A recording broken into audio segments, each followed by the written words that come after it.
Okay, so here I am set up for the first turn of the Battle of Blenheim 1704.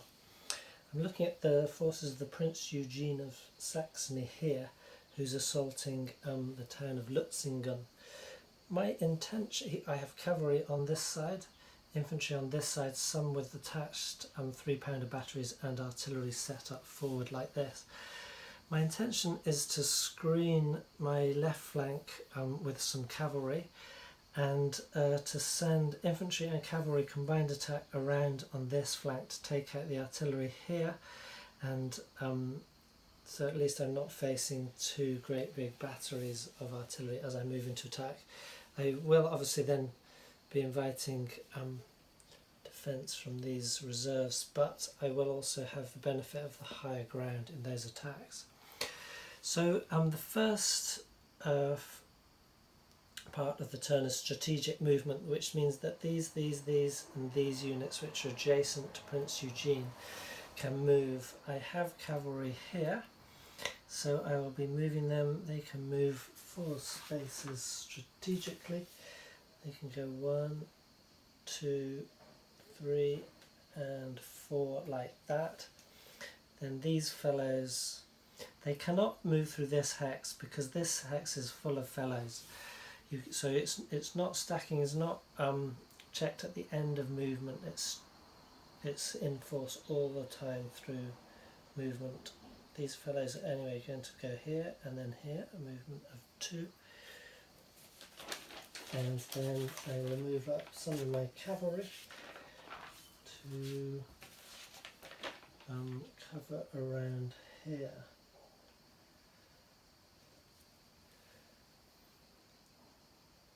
Now, because these sides are blocked, and I could move forward here to here, and that would be helpful because it would pin this cavalry unit. I think I find that quite attractive. The other question is 1, 2, 3, 4.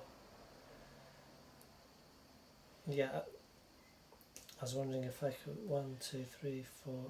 I can't get around here. So these fellows, they're either going to move one at a time through the marsh here, owing to stacking restrictions, or 1, 2, 3, 4. Either way, they get to here. So that's the strategic movement phase. Then we move to artillery fire. Now, these have a range of 2, these have a range of 4. I've marked them myself because they're not so marked on the counters. The range is not illustrated on them. These chits do not, these little numbered chits do not come with the game.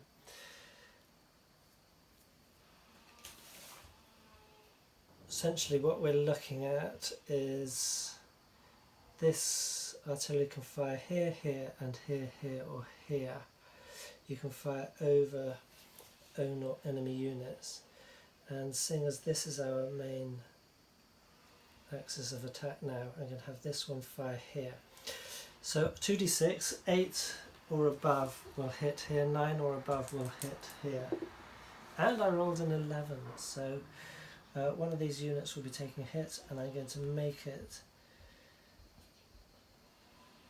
let me see, it would make sense to target the infantry there. It's your choice as the bombarding player whether to target the infantry, the cavalry or the artillery.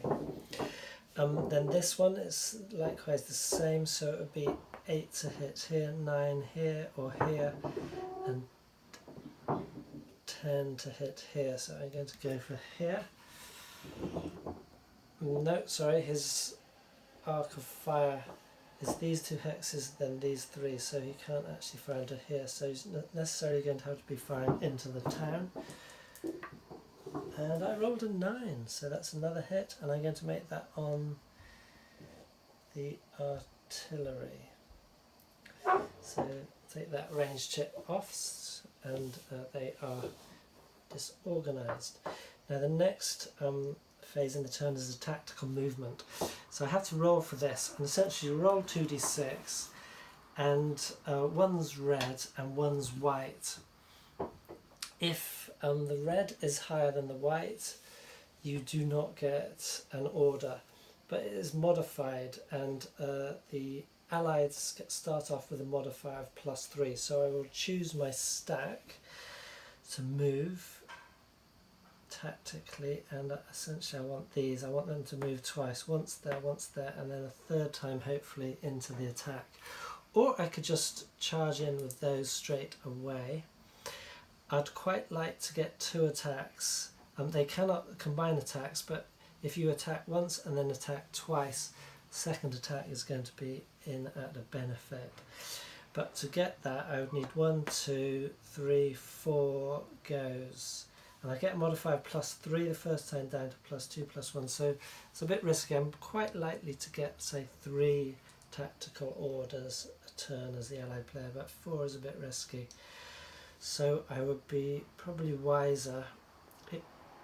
I have to think if I could send these in on a charge, in which case they're going to be charging in on a total of 4 and 4 +3 each is 14. Seeing the infantry in here, let me zoom in so you get see a bit more what's going on.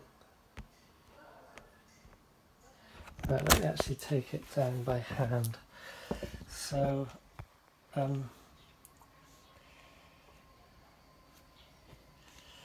if we've got, those are 4, they'll be +3.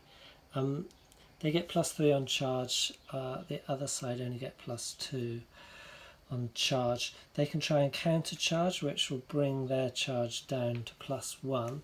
So I'll be getting either 5s or 7s twice, versus the D is disrupted, so he adds nothing, 4, and then 3 for being on the correct approach. So it's against 7. So I'm either going to have 10 against 7 or at best 14 against 7. So both of those are quite good. I think that's fine sort of odds. So with 1 attack I would probably be able to, and it's a bit difficult. I need to show you before I can explain what the chances are, but I've got a good chance of being able to gain that area, and then say I could move this fellow up to here. So that is my hope. Otherwise I'll be sending them as an attack and then sending them in hoping to get a second attack. I am leaving these ones a bit vulnerable, because if I send them in as a charge and they don't succeed, they become disrupted, which essentially, as you saw there, the lower unit underneath with the D, they have nothing on their defence if they are attacked back. So but I think I'm going to risk it anyway, just to show you how the combat works. So I'm going to send these fellows in to charge. Now the best these fellows can do is hope to charge back, in which case we roll for as though they were having an order, and the order's modifier for the Franco-Bavarians is 2, so as though it was a first order. I roll that, I add 2 to the white die, so that's 3. If the red die is higher, they don't get their order. In this case they do, so the Franco-Bavarian cavalry are managing to counter-charge to help protect their disrupted infantry. So that brings their charge down, so now it's just a bonus of 1 each, so that's 10 versus 4. And what I actually do is it's probably easier when you're playing opponents, because you only have 1 number to remember, but I mark it on here, which is actually the turn track. 10 attacking and defending 4. And then we check for any other modifiers. Yes, there's 3 for the artillery. 1, 2, 3. So now we're on defending 7 against attacking 10. Not looking so great for the chargers, because now what we do is we divide it by 2, rounding down. So 7 rounds down to 3. 10 rounds down to 5. So at the moment they're 2 higher. What we want to get as chargers is 4 or more differential than the defender. And we're going to do that simply by rolling the die. So you can see that was a risky charge. If they had not countercharged, it would have had a good chance. So we simply add, I could say the red die is the attacker and the white is the defender. So not good. 1, 2 on the attack, and 1, 2, 3, 4, 5 on the defender. So you can see what we did is we totaled up the net combat factors depending on who's defending, where they're defending from.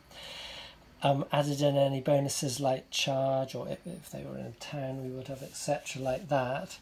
Made any modifiers like that. So we got us... there's actually terms for it. So you have you have an aggregate value, you have a modified value, you have an adjusted value, and then you have the final value. So the adjusted value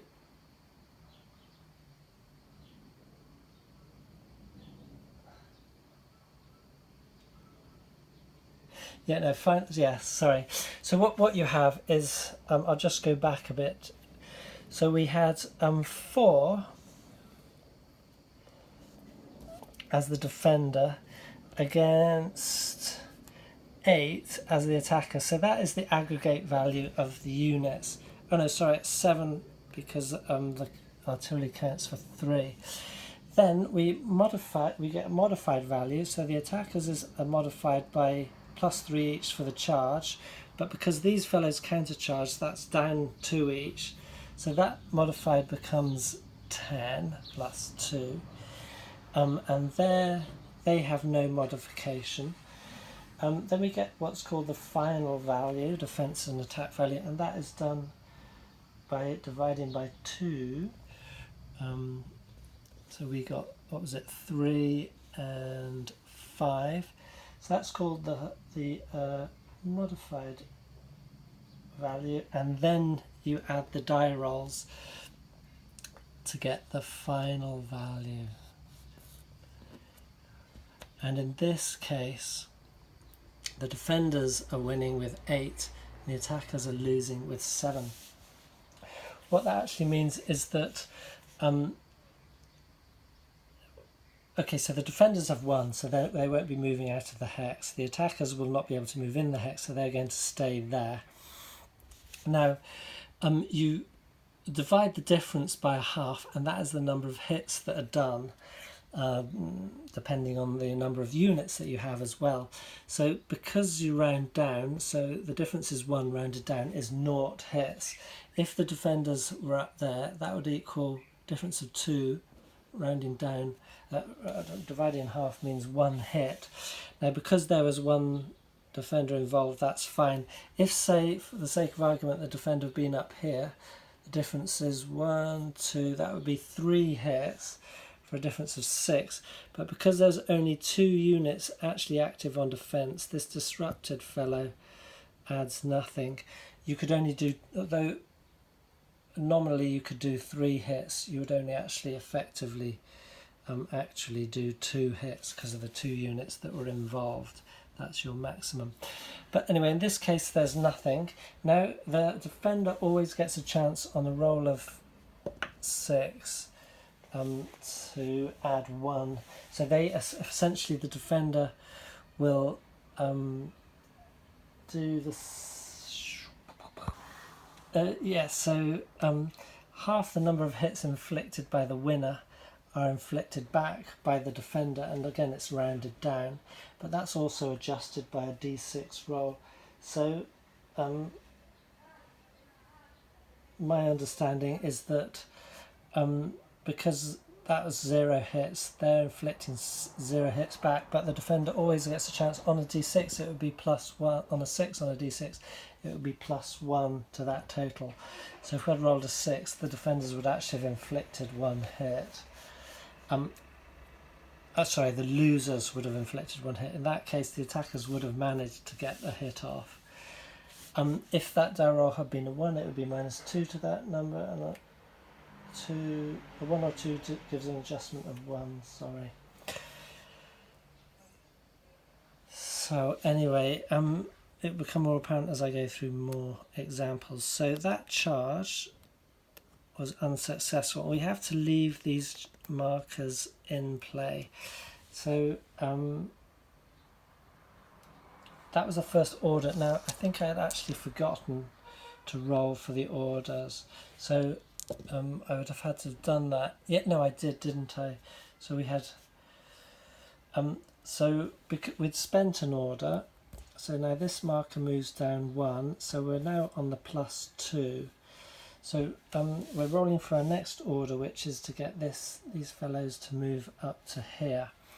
Now remember, we want the white die to be higher than the red die. Well, they're unmodified, they're higher, but +2. Sorry, we want the white die to be equal to or higher. So if the red is higher than the modified white, we don't get another order. That's okay, +2 gives us 4, so I get to move these fellows up 1. I want them to move into here again, so I slide that down. We're now on +1 on our white die. We're going for another tactical order, and we've lost it. So that's it, the end of tactical orders phase for the Allies. So you can see you can only attack through tactical orders. You cannot attack through strategic moves. So you can see you're not necessarily going to get a lot of attacks each turn. Nothing has happened this turn on that side of the field. Oh, mainly because I forgot to move these fellows in strategic. But I think I go and do that in a minute. Let's just finish off. I guess we've got a turn in microcosm just with these units here. So continuing the turn, the next portion is morale. Now what this means is that if any of these units were disrupted and adjacent to enemies, we would have to roll to see if they are removed, eliminated from play. Because none of them actually are, that's all right. If a leader was upon those disrupted units, then they would rally, and the leader's not, and so now we move to the final part of the turn, which is the leader movement phase. So now the leader can move, I think it's normally 6 areas, or if he's on a road, 10 areas. So I want to place this leader, either he could support an attack, or he could be moved for rallying, or I could move him ready for strategic movement. So I might want to move him here to move these fellows up strategically. I might want to move him there to give a bonus on any attacks that are going in on these cavalry. And I'm going to risk not doing that at this point, so I'm just going to move him 2 areas there. So that was a turn in microcosm. Let's move over here to do the same thing. So we've got the Duke of Marlborough there. I'm at the beginning of the turn. Remember, I should have been doing it at the same time as I did it with these fellows. But you can see it's kind of split in two. That the Allied fellows have 2 wings, as it were, with 1 leader each. The Franco-Bavarians have 3 leaders, so they have like a centre, and 2 a left and a right, 2 flanks. So strategic movement is first, and I'm just going to have to spend a moment to think about this. So it's quite interesting that the Duke of Marlborough starts the game here, because historically they started attacking here and here at the same time, and they held the centre until the Franco-Bavarians were so committed on either of these flanks they just sort of pushed through here. But with the Duke of Marlborough set up here, you don't want to miss the opportunity to strategically move some of these the first turn, because he can only move at the end of the turn, so you might want to move him there at the end of the turn to help organise the attack on Blenheim there. but there's also the temptation to have him start moving through onto an attack on Oberglauheim here. The thing is that because of the marsh along here, you can only have one unit in each of these 4 areas, so they're not really able to support quite very powerfully an attack from round here. So you could send some units into the marsh there to do that, but in a sense they're just inviting attacks from bombardment from the artillery there. If you stay away from those artillery, you could instead start an attack, initial attack on Oberglauheim at the same time as this, and kind of ignore Blenheim, leave some units there as a threat, as a pinning force. And I think that's what I'm going to do this game. So I'm going to start off by, and it's interesting that his forces are disposed so that you have cavalry, infantry, cavalry, infantry, cavalry, infantry in all these hexes, instead of, as Prince Eugene, he had pure cavalry here and then pure infantry here. So these will move together slower. I could move cavalry 1, 2, and then 1, 2, 3, for example, to get 2 cavalry units into the attack there straight away, or I could move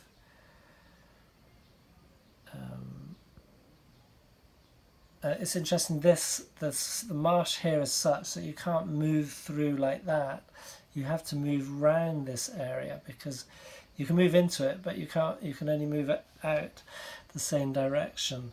And so the only way across the Nebelbach at this point is here and here. So there's a big block here and a big block here.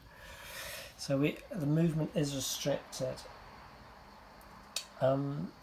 We could even ignore Oberglauheim completely and send units in to support that attack.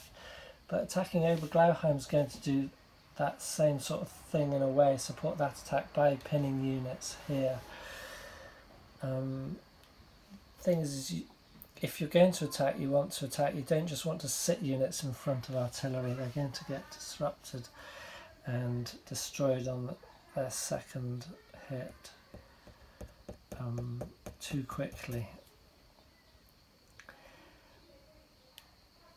So I think what I'm going to do is I'm just going to send some of these units around this way, ready for an attack from this direction. So these infantry can go 1, 2.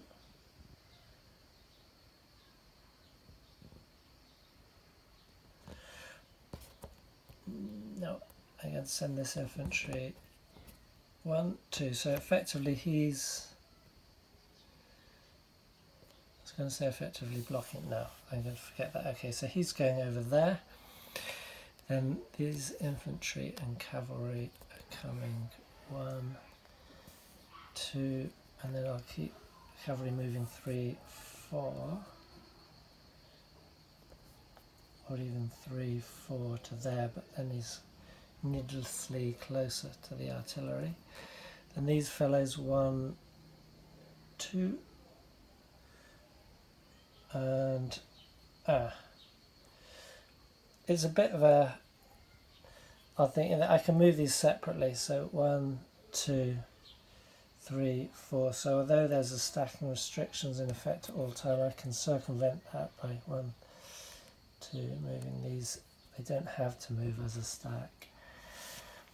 Okay, and then I could move these fellows 2.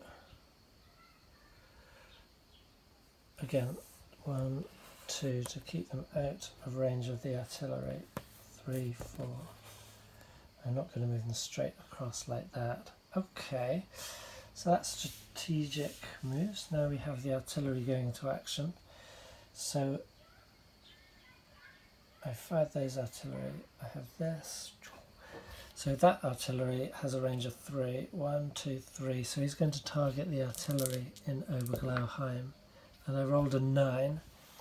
That's not high enough. That would hit here. I would need a 10 to hit there.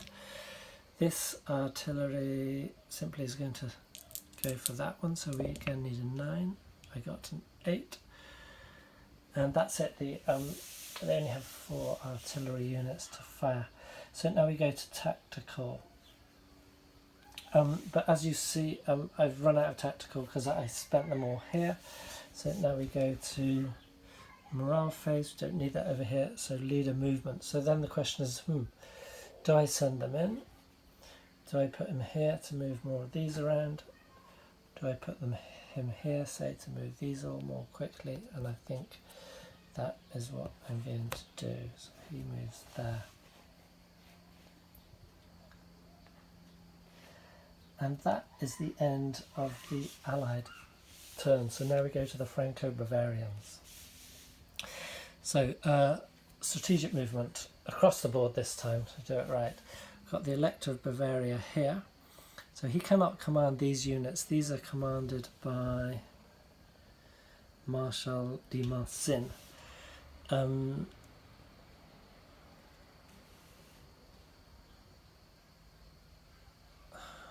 So I can't move units in. This is its full stacking complement. I could move units forward here and here. That's kind of blocked. So I think get these ones on a forward defence. That's pure cavalry. I think if I move them here, they can move forward and take out that artillery. It might, but then they might well get swamped doing it. I really want some backup from the infantry over there. I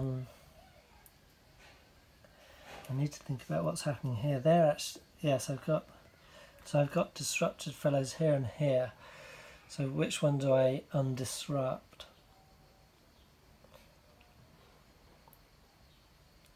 Do I perhaps want them to move into here to attack those?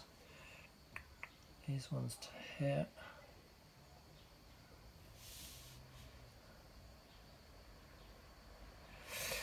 I think I'm going to move the cavalry there. Now I could obviously distribute them like that. They would be weaker, but it's covering more. But remembering that losses inflicted on the Franco-Bavarians benefit the Allies, so to give sort of sacrificial units is maybe not the best idea. Then the only other thing I could do is move these. I cannot move disrupted artillery strategically.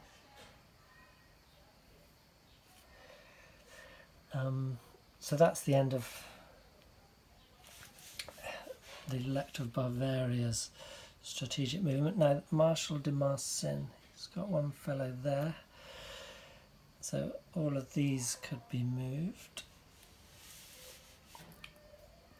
He's looking at these and thinking, okay, I might have to prepare for defence straight away. So it makes sense he's got infantry here and here. And remembering, we can't really rely on tacticals, because I could say, okay, I want one infantry there and then one cavalry from there. That's okay. And then that infantry to go there with that cavalry. But that's going to take 2 tactical moves, because strategic, you have to be adjacent, remember. So am I going to get them, or do I want other tactical moves used elsewhere? So this is the limitations you're getting, particularly as a Franco-Bavarian. So he's going to move those 2 forward, and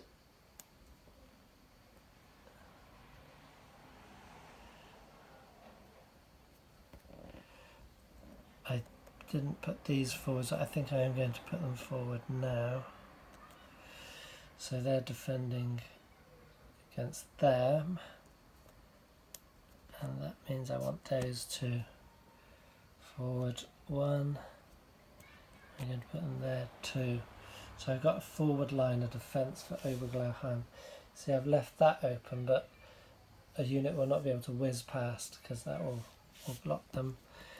And then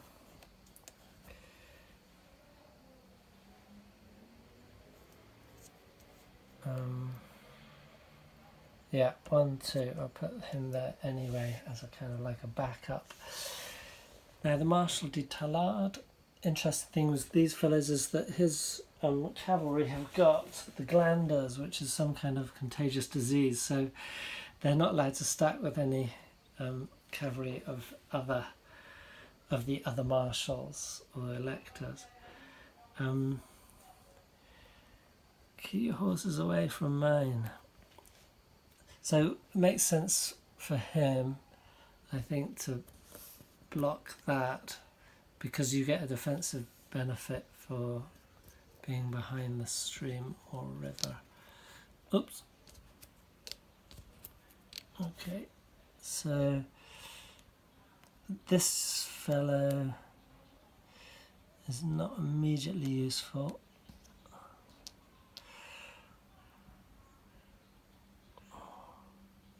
What I'm going to do is 1, 2, move them around here. No, in fact, it would make more sense. 1, 2, put those ones here, put these ones here, put these ones here. Sort of putting, again, a forward line defence, and then I can move the marshal back there to bring those in for the town and a reserve. Okay, so over to the artillery fire. So this one's going to fire here, so we need a 9. No. That artillery against that, we need a 9. We get a 10, yes. So that artillery is disrupted.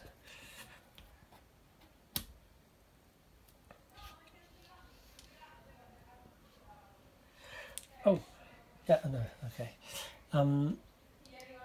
This artillery, so 8, 9, 10 to hit into here against that artillery. Nope. And this artillery can fire onto those, so 8, 9. It got an 8, so no. And that artillery is disrupted. And this one can fire on those. We only need an 8 to hit. I got a 2, so that's no effect. Okay, so now we move to tactical movement. So starting at +2, I'll reset the allied units for their next turn. So we're starting at +2. Who do we want to move? Now these charge markers stay in place until after this. So meaning that they cannot charge again, and they cannot counter charge this turn.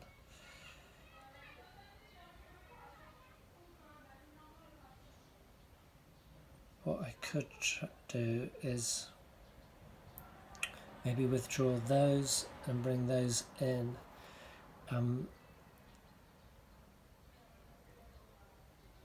Because it's going to take a turn to move the elector there, and then have to wait till the other turn before he can rally them.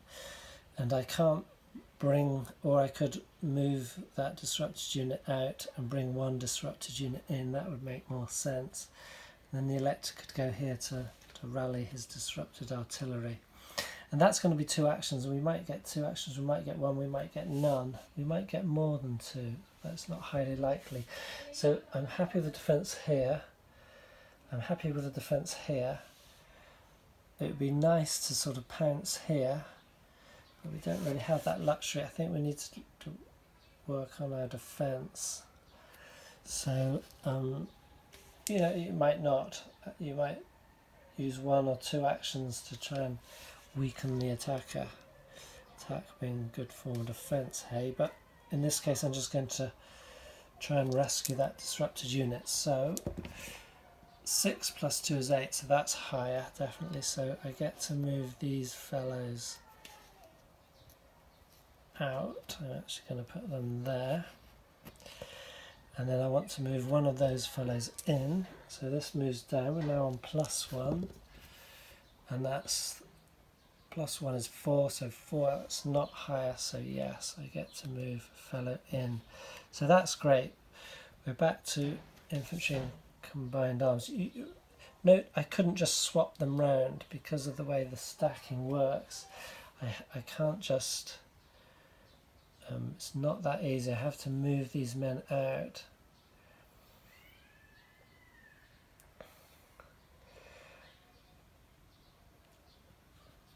Oh, okay, whoops, I had to flip them there, actually disrupted. Okay, so that goes down to 0, so I've got an even chance of getting another order in. I think,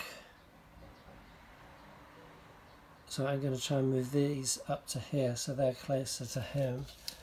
A strategic move, and yes, 4 against 2, move that down so they can come in. Now I can try again, but now I get -1 on my white die, so the chances are I'm not going to get another order, but I might. If I did, what would I want it to be?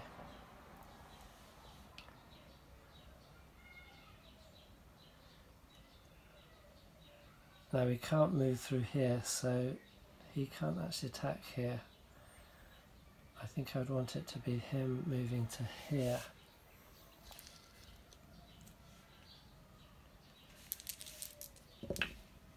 And 6/6, so that's -1 becomes 5. That's at the end of the orders, so I'll reset them back for the next turn. So no more tactical orders. Now we go to the morale. So there's a disrupted unit here, and there's good order enemy here. So what we do is, to this disrupted unit we have a sort of base of 0, then we add 1, 2 for those good order units in his area, and then 1 for each other adjacent area with good order units in it. So there's 1, 2, 3 of those, so that's 3, 4, 5. We have a base of 5. -1 for the enemy is 4. If we got down to a minus number, then that disrupted unit would go away. I also roll a die, and on a 1 I'm subtracting 2, sorry. So that's base of 5 -2 is 3, so he's actually safe. I didn't need to roll, that was just for your purposes. If there had been a lot more enemy adjacent, you can see it, he might have been in danger of fleeing the field, becoming ineffective. Enough, I guess, illustrating enough of the men fleeing the field as to become ineffective. Now these markers can be removed. He's also disrupted, but there's no enemy adjacent, so he's fine. So that's the morale phase. Now I can move the commander. There's no commander on a disrupted unit yet, so I move the commander to the middle hex here. In the next morale phase, instead of rolling, he will be undisrupted. And now I move all my commanders.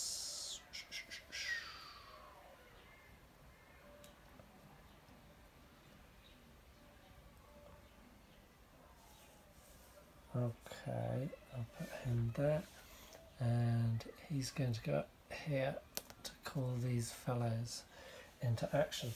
So that is the end of the first turn for both players.